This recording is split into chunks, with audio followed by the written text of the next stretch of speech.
नमस्कार दोस्तों, आपका समाचार अपना देश के इस क्राइम एपिसोड में स्वागत है। दोस्तों, क्रिमिनल कितना भी शातिर क्यों ना हो, आखिरकार वो पकड़ा ही जाता है। आज की कहानी एक ऐसी कहानी है जिसमें एक पुलिस ऑफिसर जो जांच करते हैं, उस जांच में जो है एक कातिल जिसको वो जेल भिजवाते हैं, उसके बाद जो है वही कातिल एक लेटर लिखता है और वो लेटर फिर जिसका कत्ल होता है उसके घर वालों को लिखता है और ह्यूमन राइट्स में भी एक लेटर लिखता है।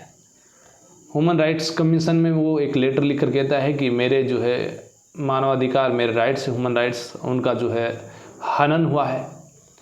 और इसी को देखते हुए फिर ह्यूमन राइट्स ने जो है उस स्टेट गवर्नमेंट को 1 लाख रुपए का उसे जो है देने का ऑर्डर होता है। तो आप ये पूरी कहानी सुनिए और इस पूरी कहानी को आप सुनेंगे तो आपको पता लगेगा कि वाकई में जो है किस तरीके से जो है एक कातिल ही जो है बचने के लिए उसने कैसे कैसे हथकंडे अपनाए और फिर ये पूरी कहानी निकल कर जो सामने आई, उसके बाद जो सच्चाई थी वो पूरी निकल कर आई। तो इस कहानी को आप ज़रूर सुनिएगा। ये कहानी है 2010 की। बेंगलुरु एक शहर जो सिलिकॉन वैली है, यहाँ पर एक लड़की जिसका नाम पायल सुरेखा, ये असम की रहने वाली थी और ये असम से फिर ये आईआईटी करने के लिए बेंगलोर आती है। जिस कॉलेज में ये पढ़ाई कर रही थी, जिस कॉलेज में ये आईआईटी कर रही थी, उसी कॉलेज में एक अनंत मिश्रा नाम का लड़का भी जो है आईआईटी यानी कि आईआईटी कर रहा था, वो भी उसके साथ था। दोनों पढ़ रहे थे। इधर पायल सुरेखा असम की रहने वाली, इधर अनंत मिश्रा जो है उड़ीसा के कटक का रहने वाला। अब दोनों ही जो है साथ पढ़ाई कर रहे थे। धीरे धीरे दोनों के बीच बातचीत होनी शुरू हुई। बातचीत शुरू होने के बाद दोनों के बीच जो है नज़दीकियाँ बढ़ी और दोनों जो है एक दूसरे से प्यार करने लग गए। अब जब दोनों एक दूसरे से प्यार करने लगे तो फिर काफ़ी वक्त बीता साथ में। अब वक्त बीता तो फिर दोनों ने फैसला किया कि हम दोनों जो है शादी कर लेते हैं। जब ये बात घर वालों को बताई तो दोनों के घर वाले जो है इस शादी के खिलाफ़ थे, लेकिन जो पायल सुरेखा और अनंत थे, दोनों ही जो है एक दूसरे से प्यार करते थे। उन्होंने फैसला किया कि नहीं, हम दोनों ही शादी करेंगे। इसके बाद दोनों शादी कर लेते हैं। कुछ वक्त बीतता है। अब वक्त बीतता है, उसके बाद पायल सुरेखा और अनंत जो है अपने घर जाते हैं। इधर अनंत मिश्रा का जो परिवार था उसमें उसके पिताजी जो है पुलिस सुप्रिटेंडेंट यानी कि एसपी यानी कटक में ही जो है क्राइम ब्रांच के वो पुलिस सुप्रिटेंडेंट थे। उनकी मदर भी जो है वो भी पुलिस में, माता पिता दोनों पुलिस में। इधर जो है इस पायल सुरेखा के पिता भी जो है एक बड़े बिजनेसमैन। दोनों ही घर वाले अच्छे खासे जो है पैसे वाले थे। इधर ये ऑफिसर इसके घर में जो है अनंत के माता पिता दोनों भी पुलिस में। इसके पिता जो है अच्छी पोस्ट पर, एसपी की पोस्ट पर भारतीय पुलिस सेवा में। कुल मिलाकर अब शादी के कुछ दिन बाद अनंत पायल को लेकर अपने घर पहुंचते हैं। घर पहुंचने के बाद उसके पिता उसका व्यवहार देखते हैं। उन्हें अच्छा लगता है कि पायल सुरेखा जो अच्छी लड़की है, अब वो घर पर रहती है।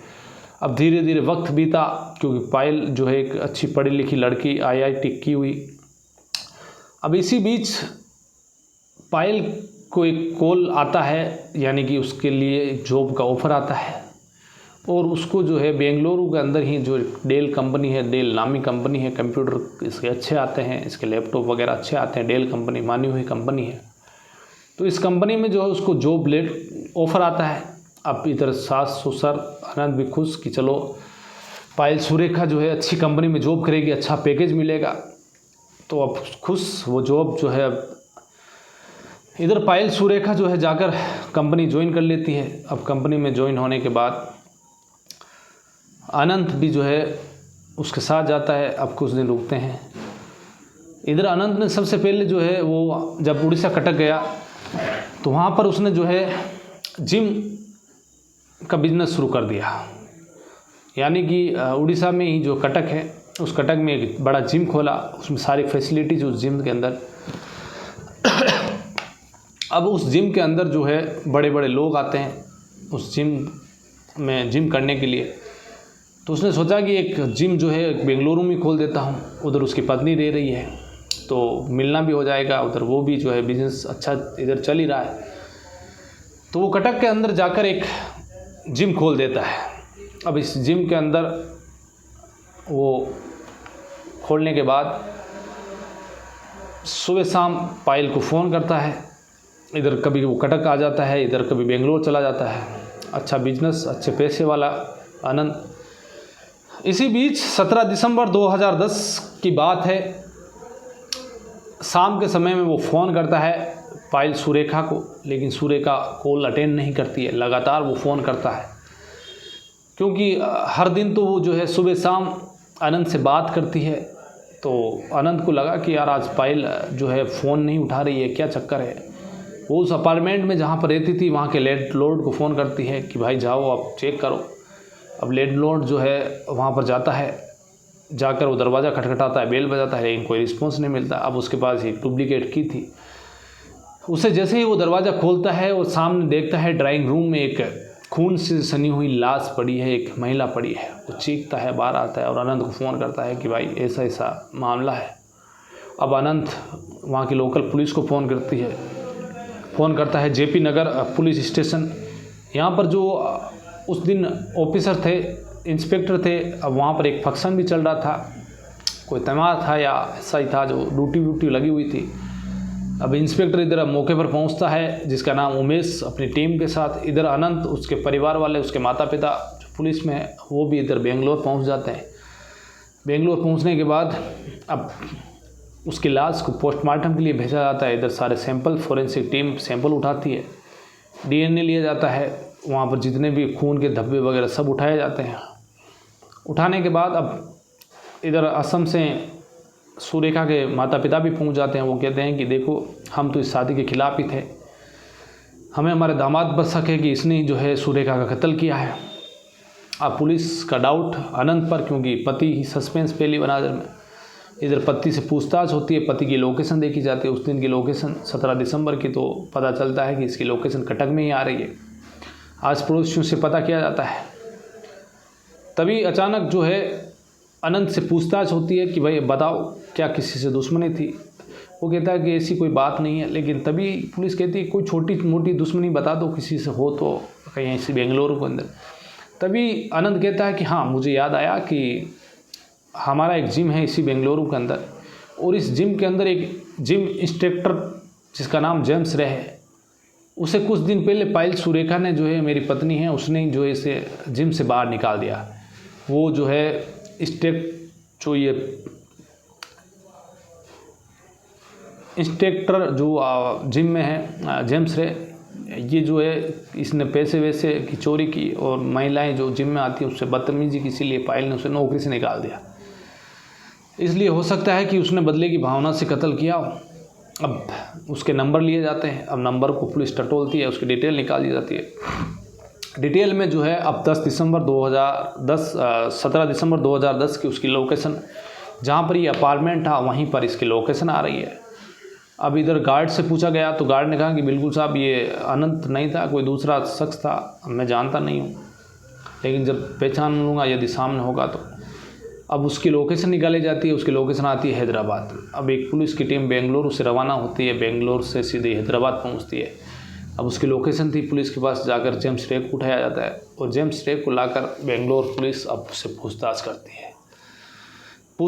है तो वो बताता है कि देखो साहब कत्ल तो मैंने ही किया है, कि मैं जो है जिम में इंस्ट्रक्टर का काम करता था, लेकिन जो पायल सुरेखा है उसने जो है मुझे नौकरी से निकाल दिया। उसके बाद मैं हैदराबाद में था, इधर मुझे नौकरी की तलाश थी, लेकिन मुझे नौकरी मिली नहीं। तो एक अनंत का जो है एक साथी दोस्त था, वो मुझे मिला और उसने कहा कि चलो एक काम करते हैं, पायल सुरेखा से बात करते हैं और वापस तुझे नौकरी पर रखा दूंगा। वो बेंगलोर उसी घर के अपार्टमेंट में पहुंचता है। पायल सुरेखा के जाके दरवाजे पर बेल बजाई जाती है। जब वो इस जेम्स रे को देखती है तो भड़क जाती है, कहती है कि तुम यहाँ क्यों आए हो। इसके बाद कहती है कि मैं तुम्हें जो है तुम्हारी कोई मदद नहीं करूँगी, तुम्हें कोई नौकरी वोकरी पर नहीं रखूँगी। उसकी जो है जलील किया जाता है, उसने बताया कि मुझे जलील किया गया। इसके बाद मैं वापस हैदराबाद पहुंचता हूँ। हैदराबाद पहुंचने के बाद मेरे दिमाग में आइडिया आया कि मुझे जिस तरीके से जलील किया गया, नौकरी से निकाल दिया गया है, क्यों ना मैं इस पायल सुरेखा को ही जो मार दूँ। इसके बाद मैं एक चाकू, धारदार चाकू लेकर आता हूँ। फिर वापस मैं उसी अपार्टमेंट में जाता हूँ। उस अपार्टमेंट में जाकर और पायल सुरेखा के घर के दरवाजे की जो है अपार्टमेंट में उस बेल बजाता हूँ। बेल बजाने के बाद जैसे ही पायल सुरेखा दरवाज़ा खोलती है, सीधा ही उस पर टूट पड़ता हूँ, सीधे ही उसके चाकू से वार करता हूँ। उसकी बेरहमी से गले पर, शरीर पर इतने घाव, इतने चाकू मारे गए कि उसकी जो है मौके पर मौत हो जाती है। उसके बाद वो दरवाज़ा लॉक करता है और वहाँ से निकल जाता है। इस दृश्य को देखते हैं और एक गार्ड जो होता है वो भी बताता है। इसके बाद पुलिस कस्टडी से अब उसे वापस कोर्ट में पेश किया जाता है। उसे वापस कोर्ट में पेश करने के बाद उसे जुडिशियल कस्टडी में भेज दिया जाता है, न्यायिक हिरासत में। अब इसके बाद जो कहानी निकल कर आई वो वाकई में हैरान कर देने वाली कहानी। जब वापस वो जेल जाता है तो कुछ समय बाद वहाँ से जेल से एक लेटर लिखता है सीधे असम के लिए, यानी कि पायल सुरेखा के माता पिता को एक वो लेटर लिखता है। और उस लेटर में ये लिखता है कि देखो, मैं जो है पायल सुरेखा का कातिल नहीं हूँ। मुझे बेंगलुरु पुलिस ने इतना मारा कि या तो तुम कबूल कर लो, नहीं तो तुम्हारा एनकाउंटर कर देंगे। क्योंकि जो अनंत है उसके माता पिता एक अच्छी पोजीशन पर है, अच्छे पुलिस सेवा में है, तो या तो तुम इस कत्ल को एक्सेप्ट करो, नहीं तो तुम्हारा एनकाउंटर कर दिया जाएगा। और इसी डर से, इसी मार की वजह से मैंने जो है ये सारा इल्ज़ाम पायल सुरेखा का मैंने ले लिया, जबकि इसका असली कातिल आपका दामाद है। ये लेटर जब असम पायल सुरेखा के माता पिता के पास पहुंचता है तो वो उस लेटर को लेकर सीधे ही बेंगलोर आते हैं। बेंगलोर आने के बाद जाकर जेल में उस जेम्स रोज से मुलाकात करते हैं। वहाँ के जो जेलर होते हैं उनसे बात करते हैं कि हमें पर्सनल मिलना है, ऐसे ऐसे लेटर मिला है। वो जेम्स रे से बात करते हैं। जेम्स रे उन्हें बताता है कि देखो, मेरे साथ जो है इतनी गद्दारी की गई है, पुलिस ने जो है बेंगलोर पुलिस मिली हुई है, सारे पैसे खा गई और जांच सही नहीं की और मुझे जो है पकड़कर सारा इल्ज़ाम मेरे ऊपर थोप दिया गया है। इसके बाद जेम्स रे ने जो है एक कॉल डिटेल, एक जो लोकेशन वगैरह की डिटेल जो है इस अनंत की दी कि देखो 17 दिसंबर 2010 को जो अनंत है वो इसी बेंगलुरु में था। अब वो लेकर पहुंच जाते हैं सीधे ही कर्नाटक हाई कोर्ट।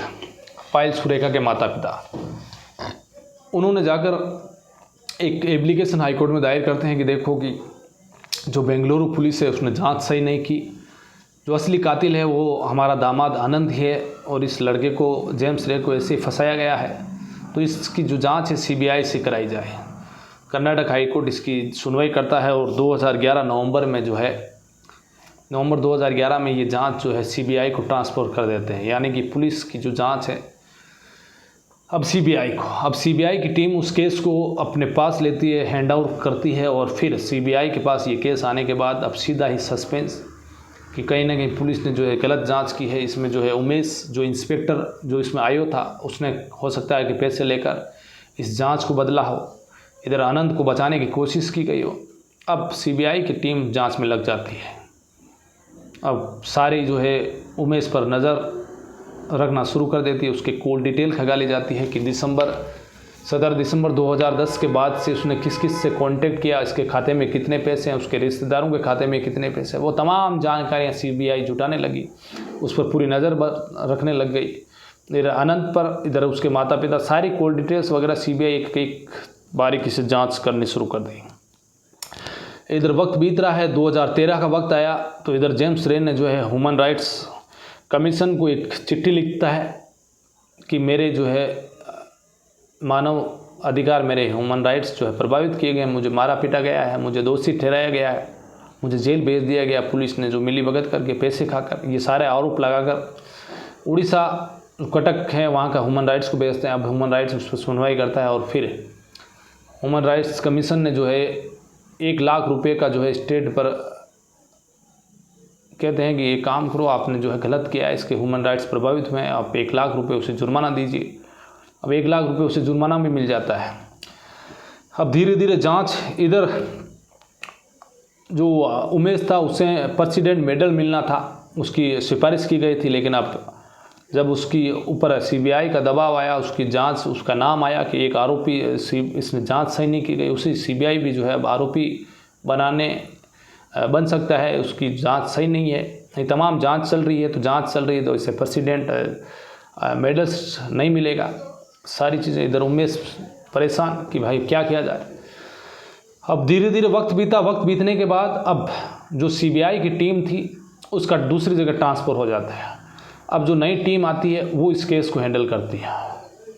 अब सीबीआई की जो नई टीम आती है उस सबसे पहले इस केस को देखती है, सारी चीज़ें अलग रखती है, अब उस जांच को बारीकी से देखती है।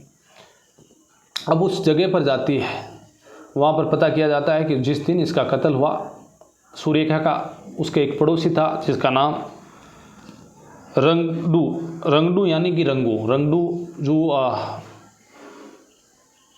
उसने इसकी चीख पुकार सुनी, उस व्यक्ति को देखा, लेकिन उसकी जो है पुलिस से भूल हो गई, उसके बयान दर्ज नहीं किए गए।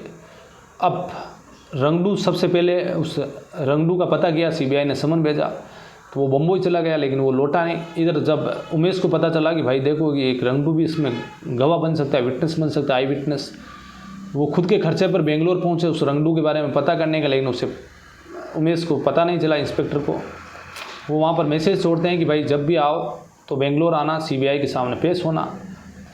अब इधर रंगडू सीधा ही सीबीआई ऑफिस पहुंच जाता है, वो आता है सीबीआई के सामने, कहता है कि देखो उस दिन मैंने चीख पुकार सुनी, मैं भागा गया, लेकिन एक व्यक्ति वहाँ से जो है उसके हाथ में चाकू वो निकल कर भागा, मैंने देखा अपने आंखों से। अब यहाँ पर सीबीआई के सामने सारे पॉइंट्स कि एक तो रंगडू जो आंखों देखा चश्मदीद, जिसने उस शख्स के हाथ में चाकू देखा, उस घर से निकलते हुए देखा, वो अनंत नहीं। दूसरा जो गार्ड था उसने भी उस शख्स को देखा। तीसरी जो कॉल डिटेल है उसकी, उस दिन की कॉल डिटेल भी जो है 17 दिसंबर को उसी अपार्टमेंट में आ रही है जेम्स रे की। चौथी बात, जो लेटर उसने असम भेजा था उसके साथ में जो डिटेल उसने जो उसकी लोकेशन की और जो उसकी कॉल डिटेल की थी वो बिल्कुल फेक थी, यानी कि ऐसा कोई कॉल डिटेल उस कंपनी की, उस सर्विस प्रोवाइडर की थी नहीं, बिल्कुल फेक थी। तो चार चीज़ों को देखते हुए जो सीबीआई है उसने जो है एक फाइनल चार्जशीट बनाई। वही जो है बेंगलुरु पुलिस की उस उमेश, जो इंस्पेक्टर उमेश थे जो इसमें आए थे इस केस में, उनकी जांच रिपोर्ट जो है उसको हूबहू वापस कहा कि ये जो है जेम्स रे ही इसका असली कातिल है। इसी ने जो है जब पायल सुरेखा ने उसे जो है नौकरी से निकाला और इसका बदला लेने के लिए ही उसने इसका बेरहमी से कत्ल किया। यानी कि इसमें अनंत और उमेश का कोई रोल नहीं है, इसने कोई पैसे नहीं खाए। एक जो आई विटनेस था जो रंगडू, उसने भी कहा कि मैंने उससे चाकू हाथ में और वो बाहर भागते हुए देखा। कुल मिलाकर इसी पॉइंट पर इन्होंने चार्जशीट पेश की और नवंबर 2019, 9 साल बाद में जो है इस केस का जो है फाइनल नतीजा हाई कोर्ट ने दिया कि जो जेम्स रे है वो ही इसका असली कातिल है। इसलिए जेम्स रे को उम्र कैद यानी कि ताउम्र जेल में जो है रहने की सज़ा सुनाई गई। यानी कि एक असली कातिल जेम्स रे, जिसकी बेंगलोर पुलिस ने जांच की वो सही थी, जिसने उमेश आयो था इंस्पेक्टर, बिल्कुल सही जांच की। तो एक उमेश जिसने कितना जो है दर्द झेला, जिसने जांच की, जिसको जो है प्रेसिडेंट मेडल मिलना था, लेकिन उससे पहले ही जो है वो इस केस में सीबीआई की जांच में आ गए। इसके बाद उन्हें प्रेसिडेंट मेडल नहीं मिला, लेकिन वो जो है एक उनका प्रमोशन हुआ, वो डीएसपी पद से रिटायरमेंट हुए, लेकिन एक प्रेसिडेंट मेडल से वो चूक गए। तो कहीं ना कहीं जो आरोपी था उसने खुद ने ही बचाव के लिए एक तरीका ढूंढा और 1 लाख रुपए का जो है ह्यूमन राइट्स कमीशन से जो है उसके जो ह्यूमन राइट्स प्रभावित उसको लेकर जुर्माना भी जो है स्टेट गवर्नमेंट ने दिया। कहीं ना कहीं उसने चाल चली बचने की, लेकिन वो बच नहीं पाया। तो आज की कहानी में बस इतना ही। फिर किसी कहानी में आपसे मुलाकात होगी, तब तक के लिए आप सावधान रहिए, अलर्ट रहिए, क्राइम से बचिए। जय हिंद।